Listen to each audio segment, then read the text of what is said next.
नमस्कार, the federal देश में आपका स्वागत है। आज हम चर्चा करेंगे कि दिल्ली का अगला सीएम कौन? 27 साल के बाद भारतीय जनता पार्टी प्रचंड बहुमत के साथ सरकार बनाने में कामयाब हुई है, लेकिन सवाल अभी भी है कि चेहरा कौन? 8 फरवरी को जब नतीजे आए, तो ये साफ हो गया कि आम आदमी पार्टी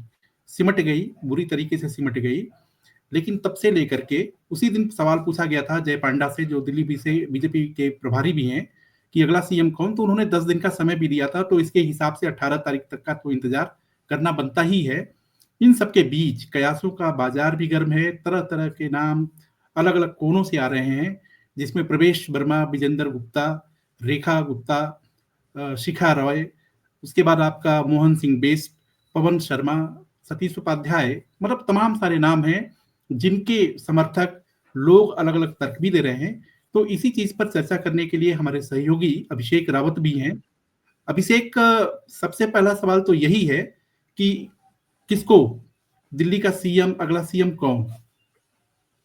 देखिए, ये जो सवाल है ये अपने में बहुत बड़ा सवाल है, क्योंकि कयास तो बहुत नामों को लेकर लगाए जा रहे हैं और हर दिन कोई इन जो 48 विधायक हैं इनमें से किसी एक नाम की चर्चा कर दी जाती है और उसके साथ इफ एंड बट भी लगा दिया जाता है। दरअसल आप ये देखेंगे कि जब से केंद्र सरकार में अमित शाह और नरेंद्र मोदी की जोड़ी आई है और जब से डिसीजन भी लगभग इन दोनों के माध्यम से ही लिए जाते हैं, तो जितने भी हम पत्रकार हैं या फिर जो ये कयासों के गलियारे हैं, यहाँ पर सिवाय कयास के जो है ना और कुछ बाकी रहा नहीं है। हर एक कोई सूत्रों के नाम से या फिर किसी और को जरिया बनाकर जो है नामों की चर्चा जरूर करते हैं, लेकिन अधिकतर ऐसा हुआ है कि वो नाम फिट बैठे नहीं है, क्योंकि जब कोई नाम असली सामने बाहर आया है तो बिल्कुल उम्मीद से परे निकल के आया है। और यही अभी तक जो है, हम अगर सोचें और देखें तो दिल्ली विधानसभा चुनाव के जो परिणाम आए हैं और जिसमें बीजेपी ने 48 सीटें जीती हैं, उसके बाद से ही कयासों के नाम कयास जो है बहुत तेजी से लगाए जा रहे हैं। प्रवेश वर्मा का अगर हम बात करेंगे तो उनका नाम इसलिए चर्चा में है क्योंकि उन्होंने दिल्ली की जो सबसे महत्वपूर्ण सीट है और सबसे इम्पोर्टेंट सीट भी कहेंगे, नई दिल्ली की सीट हमेशा से इम्पोर्टेंट रही है दिल्ली विधानसभा चुनाव के मद्देनजर, और यहाँ पर अरविंद केजरीवाल उम्मीदवार थे, प्रवेश वर्मा ने उनको हराया, तो निश्चित तौर पे उनकी दावेदारी सबसे ज्यादा प्रबल हो जाती है। इसकी वजह सीधे सीधे यही है कि उन्होंने जो एक लोकप्रिय मुख्यमंत्री हैं थे दिल्ली के, उनको सीधे तौर पे टक्कर दी और फिर उनको हराया भी। तो इसलिए उनकी जो उम्मीदवारी है सीएम पद के लिए वो सबसे नंबर 1 पे है। रही अच्छा, बात जो लेकिन अन्य नाम है अभिषेक उसमें, अभिषेक प्रवेश वर्मा जो कह रहे हैं कि जायंट किलर के तौर पे आए, अरविंद केजरीवाल को हरा दिए, और ये भी कहा जा रहा है कि दिल्ली की जो 10 आपका जॉट डोमिनेटेड सीट है, उसमें भी बीजेपी जो है 100% रिजल्ट लाने में कामयाब रही है। लेकिन प्रवेश वर्मा के साथ ये भी है कि वो मतलब विवादित भी रहे हैं, विवादित बयान भी देते रहे हैं तमाम। तो क्या आपको नहीं लगता जो है कि अगर उनको मौका मिलता है, तो जो पीछे का उनका पास्ट है, जो विवादित बयान है, वो कहीं आड़े तो नहीं आ जाएगा? नहीं, असल में अगर हम बात करें चर्चा की, तो चर्चा में इस नाम पे चर्चा होना कोई मतलब बेमानी नहीं है। रही बात विवाद की, तो वो जो विवाद जुड़े हुए हैं वो बहुत इतने बड़े विवाद भी नहीं है। ठीक है, एक हम कहेंगे कि उनके बयानों में अपशब्द का प्रयोग जरूर था, लेकिन वो सिर्फ बयान की बात करेंगे इतना बड़ा विवाद वो नहीं है। वो तो लोग जो है कई बार होता भी है, या आप देखेंगे खुद अरविंद केजरीवाल का लहजा जो रहता था कई बार, बहुत ज्यादा उन्होंने खुद को कभी दिल्ली का मालिक बता दिया, कभी प्रधानमंत्री काफी ज्यादा गलत बयानी करी, या एक तरीके से होता है कि चैलेंज करने का जो उनका तरीका था वो बहुत ही ज्यादा गलत था, और उसके रिपल्शन जो है उनको देखने को भी मिले। आप ये देखेंगे कि पहले कभी होता था तो अरविंद केजरीवाल ने सीधे मोदी को टारगेट पर रखा, लेकिन जब उनको चुनाव नतीजों में परिणाम नेगेटिव देखने को मिले तो उन्होंने फिर अपनी स्ट्रेटेजी बदली और फिर मोदी को छोड़ के अन्य लोगों को निशाने पे लिया। अब ऐसे ही हम प्रवेश वर्मा की बात करेंगे तो बयान तो चलते रहते हैं, लेकिन उनके ऊपर अभी जो चुनाव हुए हैं उसमें पैसे बांटने का भी आरोप लगा, साड़ी या जूते बांटने का आरोप लगा, इस तरीके के कई आरोप भी लगे हैं जो चुनाव के दौरान लगभग लगते रहते हैं। तो ये एक बहुत बड़ा विवाद नहीं है, लेकिन हम ये देखें कि सीएम कैसा चेहरा होना चाहिए, सबसे बड़ी बात ये है कि सीएम उस व्यक्ति को बनाना चाहेंगे, भाजपा का जो शीर्ष नेतृत्व है, जो एक बिल्कुल सिंपल सा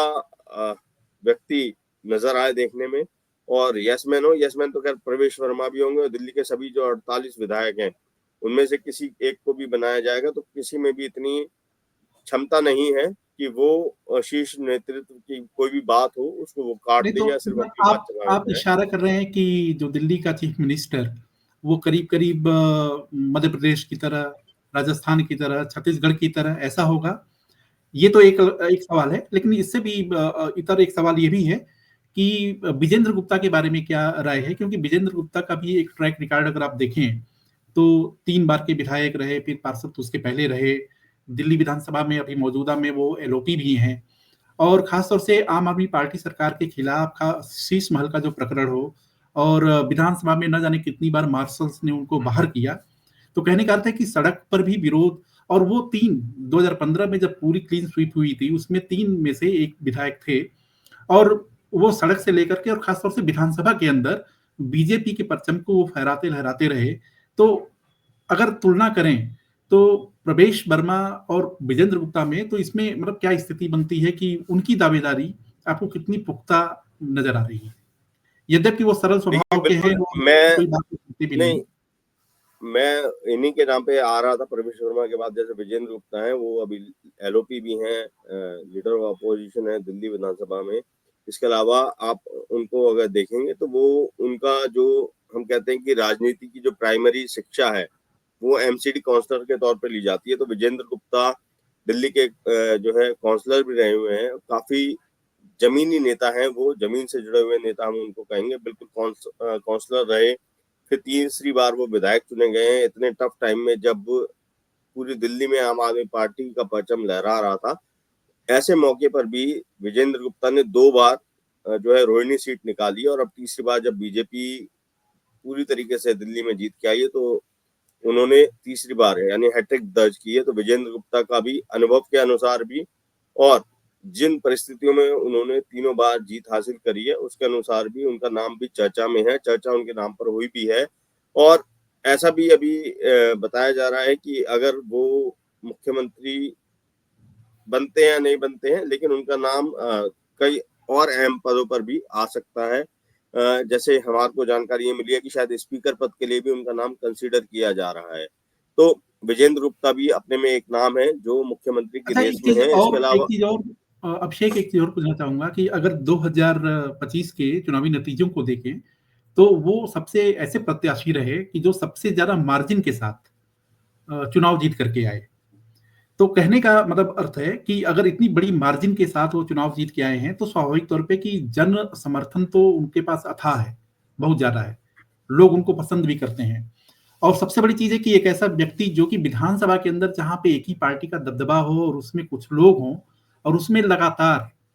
क्योंकि आप शीश महल का भी प्रकरण उठा के देखें तो वो एक ऐसे शख्स रहे कि जो कैग को लेकर के, कैग की रिपोर्ट को लेकर के हाई कोर्ट का दरवाजा भी खटखटाया, और दरवाजा खटखटाने का फायदा ये हुआ कि बार बार जो है रिमाइंडर एलजी की तरफ से जाता था जो है आप सरकार को कि भाई आप रिपोर्ट क्यों नहीं पेश करते हैं। तो आपको ये लगता है कि आम आदमी पार्टी की जो 62 से 22 सीट हो गई, उसमें कहीं न कहीं जो शीश महल का अपना शीश महल की एक भूमिका है, और उस भूमिका के पीछे वो शख्स है जो लगातार सड़क पे और सदन में दोनों जगह अपनी बात जो है बुलंद करता रहा। नहीं, बिल्कुल विजेंद्र गुप्ता जी ने अपनी काफी अहम जो है भूमिका निभाई है, न केवल चुनाव के दृष्टिकोण से भी, और वैसे भी वो जो दिल्ली की जनता से जुड़े हुए मुद्दे हैं समय समय पे उन्होंने विधानसभा में उठाए भी हैं। और क्योंकि एलओपी की अगर हम बात करें तो वो मंत्री का दर्जा प्राप्त होता है और उनको भी एक्सेस होती है उन सब चीजों की जिसमें जो सरकार होती है वो जो भी कार्य कर रही होती है तो उसकी एक्सेस भी एलओपी के पास होती है। तो इसी एक्सेस की वजह से उन्होंने कई ऐसी जानकारियां जो संवेदनशील थी और जिसका सीधा सरोकार था जनता से, उसके अगर किसी ऐसी कार्यशैली को अंजाम दिया जा रहा था जिसका नेगेटिव प्रभाव जनता के लिए पड़ता है, तो उन्होंने विजेंद्र गुप्ता जी ने समय समय पर उस चीज को मुद्दा बनाया विधानसभा में भी। एक तो आप ये देखेंगे कि जो दिल्ली विधानसभा पिछले 10 सालों में है, जब जब उसके सेशन हुए तो वो सेशन आम आदमी पार्टी ने एक राजनीतिक प्लेटफॉर्म के तौर पर ही इस्तेमाल करने चाहे। आप सपोज करें, आपको याद होगा ईवीएम का मुद्दा उठा था काफी ज्यादा, तो ईवीएम की डेमो के लिए खास तौर पे एक विशेष जो है सत्र बुलाया गया, जिसमें सौरभ भारद्वाज ने एक डेमो दिया कि भाई ईवीएम हैक हो सकती है। उसके पीछे भी आप जाएंगे तो टेक्निकलिटीज ये निकल के आएंगी, अगर हम सत्र के अंदर कोई ऐसी चीज करते हैं तो उस पर कानूनी कार्रवाई नहीं की जा सकती है, यानी कि वो एग्जम्प्ट होता है, क्योंकि उनको पता था कि इससे कहीं ना कहीं चुनाव आयोग भी डिफेम हो सकता है। और एक वो डमी डेमो दे रहे थे, डमी को लेकर, वो सिर्फ एक हम कहेंगे कि एक उनके मन की उपज थी, उसको उन्होंने उस डमी के तौर पे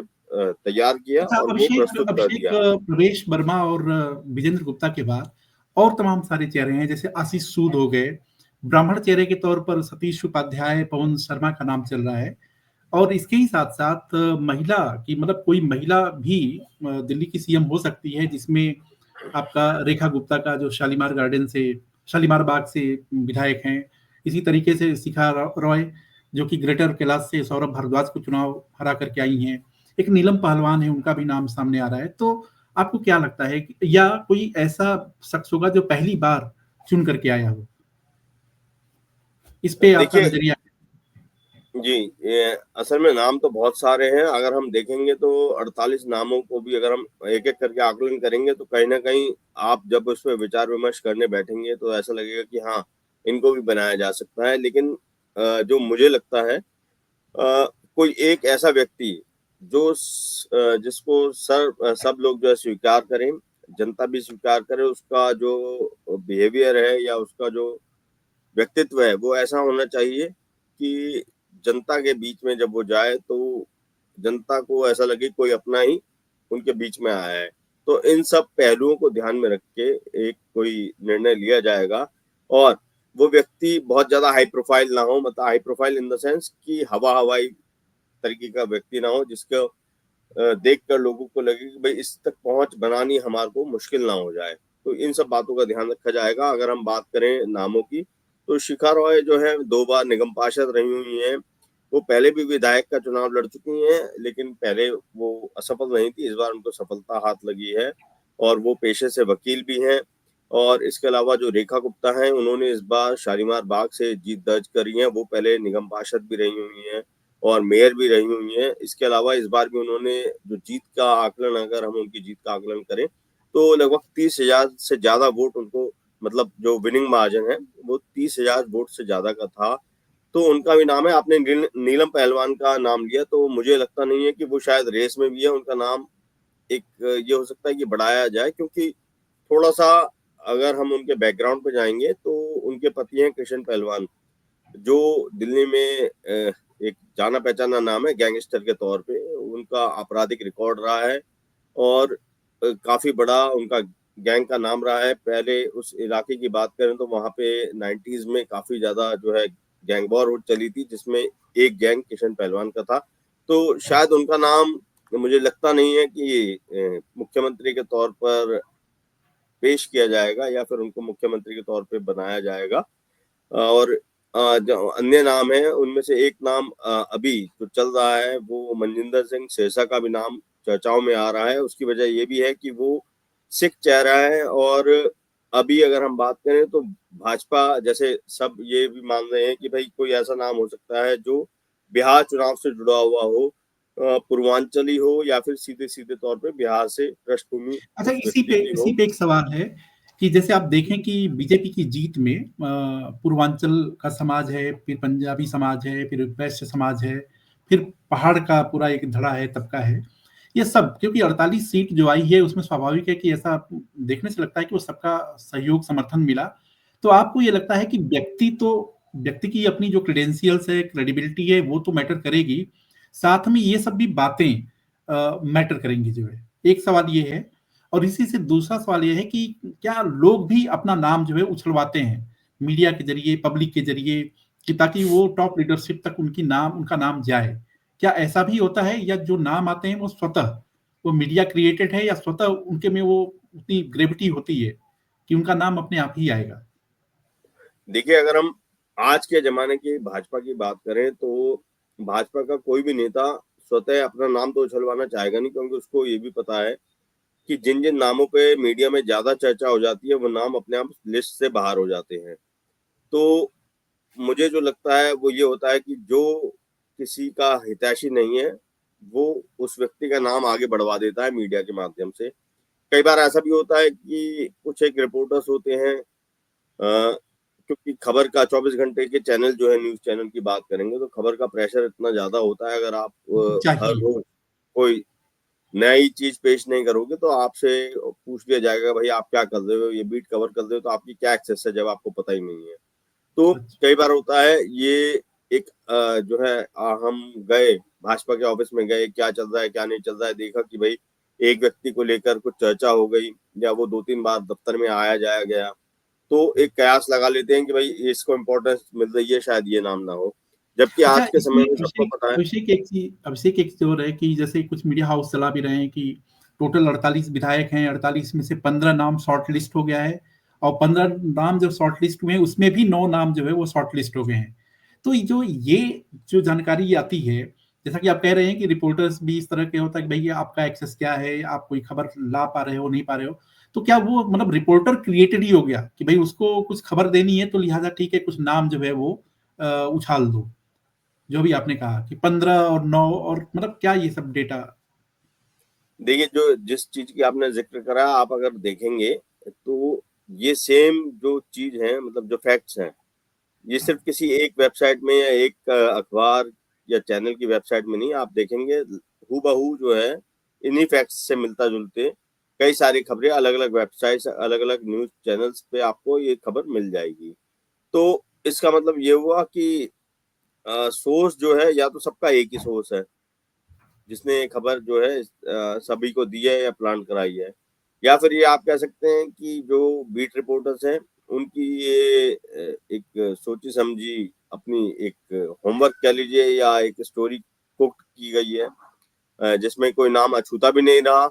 और ये भी हो गया क्योंकि ये तो सबको पता था कि जब प्रधानमंत्री मोदी अमेरिका से वापस लौटेंगे उसके अगले दिन या फिर संडे को बैठक होगी और उसमें लगभग वो नाम फाइनल कर दिया जाएगा। फिर जो औपचारिकता बचेगी, पर्यवेक्षक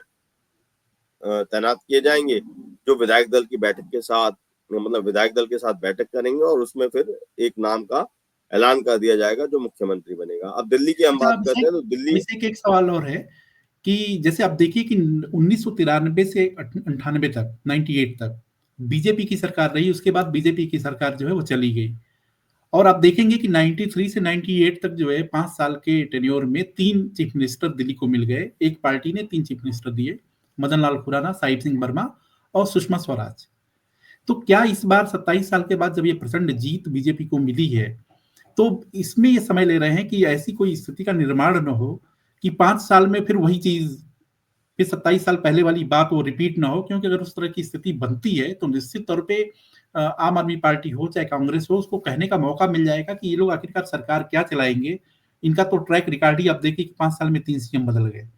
तो इसलिए भी ये जो देरी जो हुई है कि 10 दिन का एक समय लिया है, क्या इसको भी ध्यान में रखा है? देखिए, निश्चित तौर पे जो पुराना अनुभव रहा है भाजपा का वो दिल्ली में बहुत अच्छा नहीं रहा, और यही वजह भी है कि दिल्ली की जनता ने भी भाजपा को उतना सीरियसली अब तक लिया नहीं था। मतलब विधानसभा चुनावों में अगर हम देखेंगे, क्योंकि विधानसभा चुनाव में 3 बार कांग्रेस आई, फिर 2 बार, 3 बार ही आम आदमी पार्टी मान लीजिए, और अब जो है 7वीं बार यानी जब चुनाव हुए तो फिर भाजपा को मौका मिला है। तो इस बार आप ये भी देखें, जैसे खबर ये भी चल रही है कि महिला के नाम पर भी चर्चा, हालांकि अगर हम देखेंगे पास्ट में तो भाजपा की तरफ से भी महिला मुख्यमंत्री जो सुषमा स्वराज थी उनको बनाया गया था, तो ऐसा कोई बहुत कंपल्शन नहीं है कि अभी तक महिला मुख्यमंत्री दिल्ली की रही नहीं है या फिर भाजपा की तरफ से बनी नहीं है तो इस बार जो है महिला को ही जो है मुख्यमंत्री बनाएंगे, वो ऐसा कोई कंपल्शन है नहीं। एक कोई ऐसा नाम सोचा जाएगा जो हर तरीके से अपने आप को मुख्यमंत्री के तौर पे साबित कर सके जनता के सामने, ऊपर की बात भी सुने और नीचे जो जनता की बात है उस बात को भी सुने, और एक अच्छा कोऑर्डिनेशन बनाए अपने जो टीम मेंबर्स होंगे यानी मंत्रिमंडल के साथ, एक अच्छा कोऑर्डिनेशन बना के वो चल सके। ऐसा एक व्यक्ति कहीं ना कहीं वो निगाहों में भी होगा और उसको जो है तवज्जो भी देगी जो शीर्ष नेतृत्व है, और मुझे लगता है कि सोमवार तक नाम का ऐलान जरूर हो जाएगा। अच्छा अभिषेक, आप देखेंगे कि बड़ा मतलब इंटरेस्टिंग कि अभी तक क्या था कि जितने विधायक चुन करके आए हैं उनमें से नाम आ रहा था, एकाएक नाम चलने लगा जो है कि स्मृति ईरानी भी हो सकती हैं, मनोज तिवारी भी हो सकते हैं, उसके बाद बांसुरी ये मीनाक्षी लेखी भी हो सकती हैं। तो मतलब विधायक की बात तो भाई ठीक है, विधायक ही चीफ मिनिस्टर होगा और ये सारी चीजें हैं, और उसके बाद जो इन लोगों के नाम की चर्चा एकाएक आने लगी, तो मतलब उसके पीछे साइकी क्या काम करती है, जो ये कहाँ से कौन लोग होते हैं कि जो इस तरह के नाम को, मतलब आपको लगता है कि मीनाक्षी लेखी अपने नाम को जो है आगे कर देंगी, स्मृति ईरानी अपने नाम को आगे चलवा देंगी, तो मतलब ये नहीं लगता कि जो औला कमान है वो तो देखेगा ना कि भाई आप लोग जो है, क्योंकि वो भी काफी राजनीति को गूढ़ तरीके से समझते हैं, तो कहीं ना कहीं उनको समझ विकसित होती होगी इस तरह का कि इसमें कोई 3-5 वाली बात है। और नहीं, देखिए कई बार होता है, जैसे मैंने आपको बताया कि कई बार पार्टी के ही जो सदस्य होते हैं वो ही प्लांट करवाते हैं, जिससे कि अगर उनको, हम इसे कहेंगे कि जैसे खतरा खुद को महसूस हो रहा है, तो वो उस खतरे को दूर करने के लिए इस तरीके के नाम चलवा देते हैं। मतलब स्मृति ईरानी की, कैसा खतरा महसूस होता है, जिस तरह का मतलब किस तरह का खतरा, जैसा कि मतलब आपने ये बोला खतरा खतरा। मान लीजिए कि अपने आप, हाँ, वो खतरा होता है कंपटीशन का, कि हमारे कंपटीशन में कोई सामने वाला ना आए, तो उस अंदेशे को देखते हुए वो, जिससे उनको कंपटीशन महसूस हो रहा होता है, उस व्यक्ति का नाम वो चलवा देते हैं, जिससे कि इफ एंड बट जो है वो या तो क्लियर हो जाए। और अगर हम स्मृति ईरानी की बात करते हैं, जैसे आपने पूछा, तो उनका नाम जो है चुनावों के बीच में भी चला था कि उनको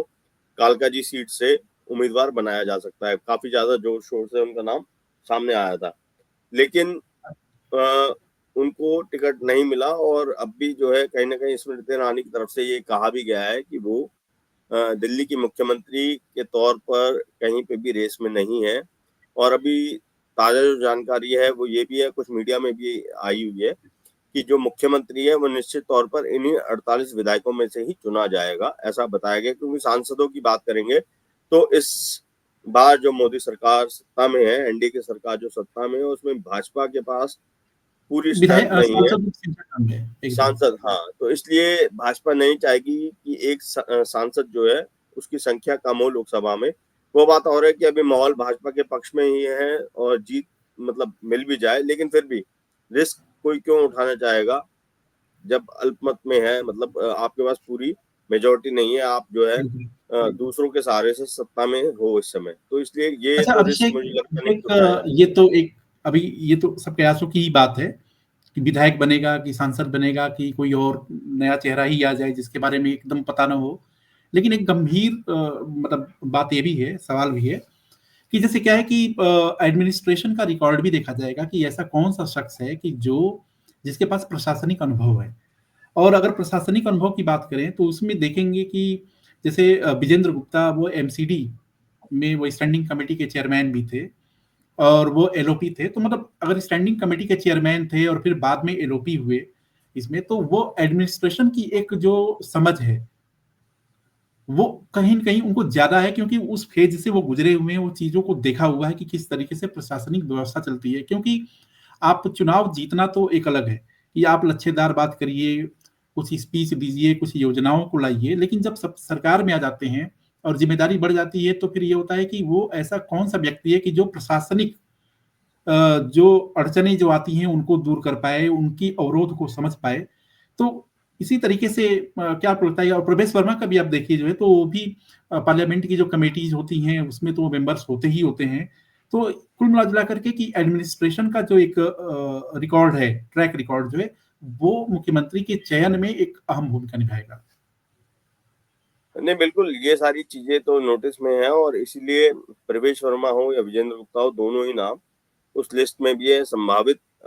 लिस्ट में भी हैं, जिसमें मुख्यमंत्री को लेकर चर्चा हो रही है। विजेंद्र गुप्ता की बात करेंगे तो उनके पास काफी अनुभव भी है, वो सक्रिय भी रहे हैं, वो एक ऐसे नेता हैं जो जनता के लिए भी काम करते हैं, साथ ही साथ अपनी पार्टी के लिए जो जिम्मेदारी उन्हें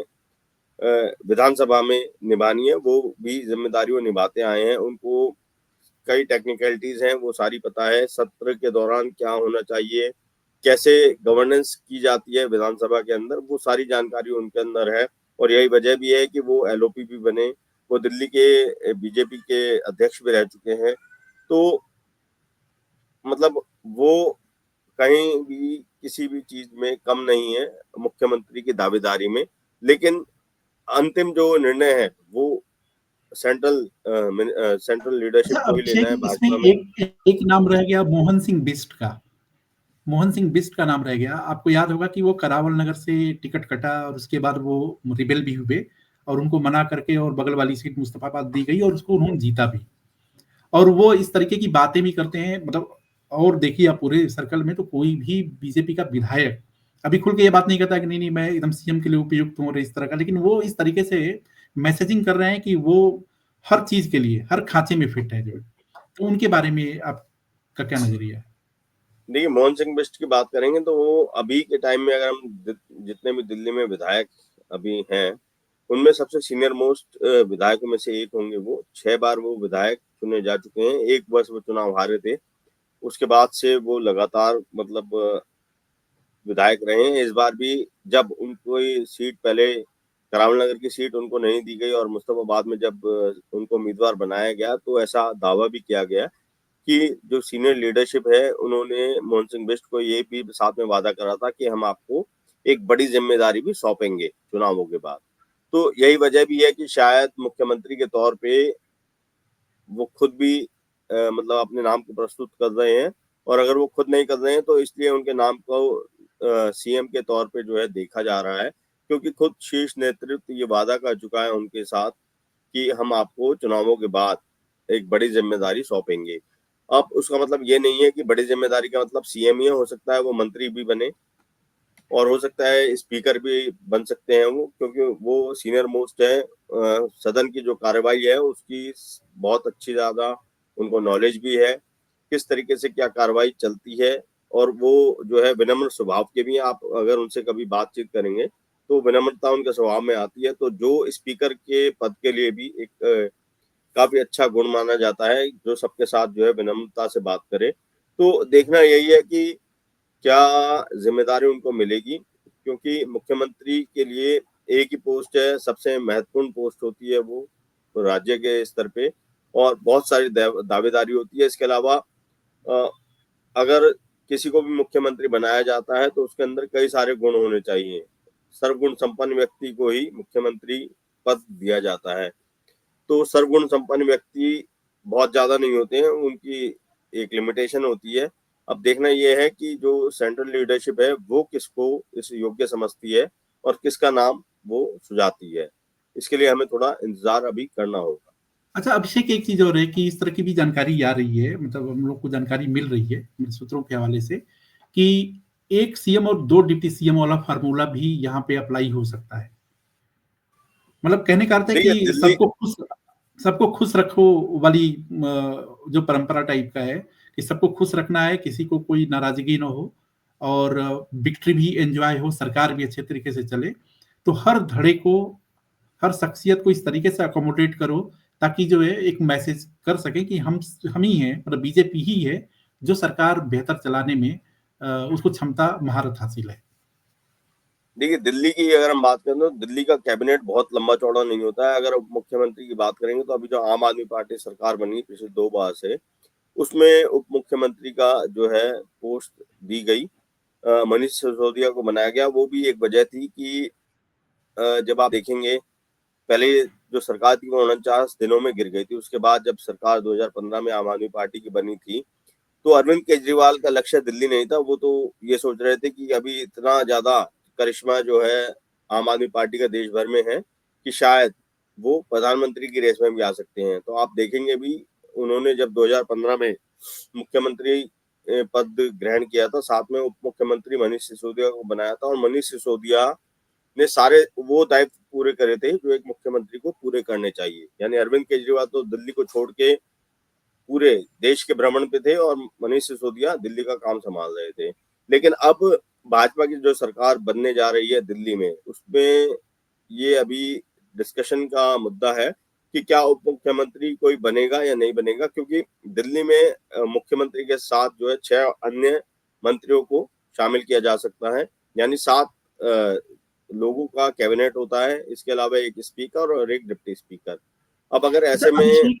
अभिषेक एक चीज और है कि कल जैसे कि आप एकदम बहुत ही बड़े पैमाने पे लोगों से मिले भी थे, ग्राउंड पर जा करके लोगों को रिएक्शन को भी जाना और सवाल भी पूछा, तो कैसी उत्सुकता है मतलब बीजेपी को सरकार बनाने को लेकर के, सीएम चेहरे को लेकर के? और सबसे बड़ी बात है कि जो 2500 रुपए का जो इंतजार है, मतलब 2500 रुपए आपको याद होगा कि ये मतलब 1000 रुपया, 2000 रुपया और उसका फिर 2500 रुपया, ये जो महिला सम्मान योजना वाला था। तो इसको लेकर के लोगों में क्या मतलब रिएक्शन आपको लगा, समझ में आया? देखिए, मैं अलग-अलग वर्ग के लोगों से मिला हूँ। इसमें कुछ लोग वो भी मिले जिन्होंने शायद बीजेपी को वोट नहीं किया था। तो उनका तो यही कहना था कि हमें तो उम्मीद बहुत कम है मतलब 2500 रुपए? कि हाँ, 2500 रुपए को लेकर कि भई वो बीजेपी की जो गवर्नमेंट है वो ये वादा पूरा करेगी। क्योंकि एक महिला से हमारी बात हुई, पहले तो उन्होंने कहा कि हमें नहीं लगता वो वादा पूरा किया जाएगा। फिर उन्होंने कहा अगर 2500 रुपए दे भी दिए, तो उससे क्या पूरे महीने भर का खर्चा चल जाएगा। और जो अन्य लोग थे उनमें से कइयों का कहना था कि देखिए यमुना की अब सफाई होनी चाहिए और रोजगार की नहीं व्यवस्था तो होनी चाहिए। अभिषेक, जो 2500 रुपए पे जब इस तरह का कि भाई क्या 2500 रुपए में मेरा खर्च महीने का चल जाएगा, तो फिर आपने तो ये भी तो पूछा होगा ना कि भाई 1000 रुपया और फिर 2000 रुपये वाली जो बात थी, उसमें उसमें खर्च चल जाता जो है। नहीं, मैं उनके उस रवैये से ही ये समझ पाया कि शायद वो बीजेपी की वोटर नहीं है, क्योंकि अभी और जो लोगों से हम मिले थे जैसे, तो उनका ये कहना था कि अब भाजपा की सरकार आई है तो निश्चित तौर पे कुछ बदलाव होंगे, और ऐसी उम्मीद उन्होंने जताई कि शायद भाजपा सरकार जो है अपने वादों को पूरा करेगी, अगर उसको लॉन्ग लास्टिंग सत्ता में बने रहना है तो। लेकिन आप सोचें कि अगर कोई सीधे ही डिनायल कर रहा है कि नहीं हमें उम्मीद ही नहीं है, तो ये इट मीन्स कि वो कहीं न कहीं डिसएग्री रखता है उस पार्टी के इस साथ। स्कीम से। इसलिए जो है वो एकदम विश्वास करने के अभी काबिल नहीं हो पा रहा है, कि उसको ये लग ही नहीं रहा है कि भई सामने वाली जो पार्टी है वो अपने वादों को निभाएगी। अच्छा तो अभिषेक, इसलिए इसी से जुड़ा एक सवाल और है कि जैसे मान लीजिए कि बोला कई सरकार बनने के मतलब नतीजों के 1 महीने के अंदर, 1 महीने में हम हर महिला को 2500 रुपए दे देंगे। तो अभी तो देखिए कि दिल्ली में सरकार ही नहीं बनी है, बीजेपी का सीएम कौन होगा ये पता ही नहीं है, और अगर होते होते हैं तो ये महीने मतलब 28 दिन का होता है, तो मुश्किल से 8 दिन इधर, उधर के 8 दिन, तो 16 दिन बचे। तो इन 16 दिन में जैसे वो पैमाना जो होगा 2500 रुपए का, कि मतलब किस महिला को क्या वर्ग होगा, क्या उसका क्राइटेरिया होगा, और तो आपको लगता है कि ये 16 दिन के अंदर वो क्राइटेरिया भी डिसाइड कर लेंगे और किन किन को कैटर करना है वो भी कर लेंगे, तो ये प्रैक्टिकली आपको फिजिबल लग रहा है कि 8 मार्च तक पहली जो 2500 रुपए वाली किस्त है वो चली जाएगी? देखिए, ये हो सकता है कि अभी जो भी महिलाएँ अभी दिल्ली सरकार के लिस्ट में हैं जिनको पेंशन मिल रही है, हो सकता है कि पहली किश्त उन्हीं महिलाओं को जाए। जो नए नाम हैं उनको ऐड ऑन करने में थोड़ा समय लगे, ऐसा भी हो सकता है। लेकिन हाँ, हमारी कल जो है एक नवनिर्वाचित जो विधायक हैं, जो काफ़ी चर्चा में भी रहे हैं, रविंद्र सिंह नेगी, उनसे भी हमारी बात हुई थी, और हमने ये सवाल उनसे भी उठाया था कि भई अब तो आपकी पार्टी सत्ता में आ गई है, सरकार भी आपकी बनने जा रही है। तो ये जो इतने बड़े-बड़े वादे हैं, खास तौर पे 2500 रुपए वाले वादे को लेकर ही मैंने सवाल करा था कि जिसका बहुत ज़्यादा आर्थिक बोझ भी पड़ेगा, तो उसको कैसे निभाएँगे? तो उन्होंने सीधे-सीधे 2 एग्ज़ाम्पल दिए कि भई महाराष्ट्र में और मध्य प्रदेश में ऑलरेडी हमारी भाजपा की सरकार इन वादों को निभा रही है, और उसी क्रम में दिल्ली में भी इस वादे को निभाया जाएगा। बस उन्होंने जो टाइम पीरियड है, वो थोड़ा एक्सटेंड करा था। उनका कहना था कि पहले 100 दिन के अंदर ही ये सारे वादे जो हमने करे हैं, उन मेजर वादों को पूरा किया जाएगा, जिसमें से एक महिला सम्मान निधि भी था। तो अब देखना ये है कि क्या 1 महीने में ही उस वादे को पूरा करती है भाजपा, या 100 दिन का टारगेट लेके चलती है, ये भी होगा। पर हाँ, 8 मार्च को जैसे विमेन्स डे होता है, इंटरनेशनल विमेन्स डे होता है,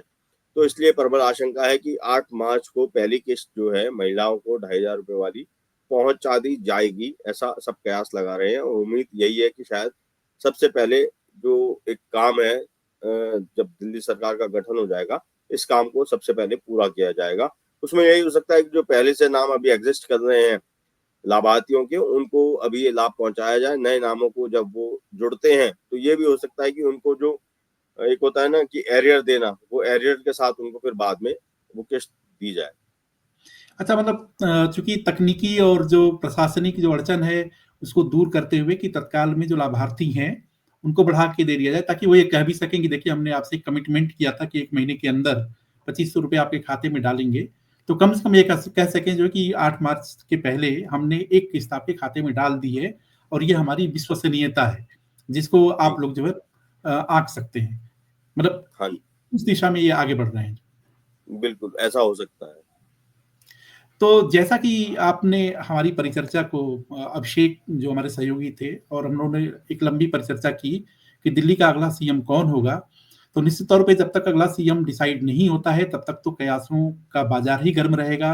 अलग-अलग तरीके से तरह-तरह के नाम सामने आते रहेंगे और अंतिम जो मुहर है, भारतीय जनता पार्टी की एक संस्कृति भी है कि विधायक दल से ही नेता चुना जाता है और सेंट्रल लीडरशिप आती है, कोई पर्यवेक्षक आता है और विधायक दल का नेता ही किसी भी सरकार की कमान को, किसी भी स्टेट की कमान को उसने संभाला है, चाहे वो छत्तीसगढ़ हो, चाहे मध्य प्रदेश हो, चाहे राजस्थान हो।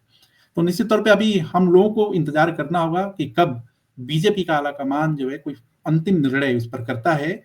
और इस बीच आप हमारे साथ बने रहिए। हमारी द फेडरल देश की साइट को आप विजिट करिए। द फेडरल देश की इस परिचर्चा को देखते रहिए। इस पर हम तमाम विषयों के साथ एक बार फिर आपके सामने पेश होंगे। देखते रहिए द फेडरल देश।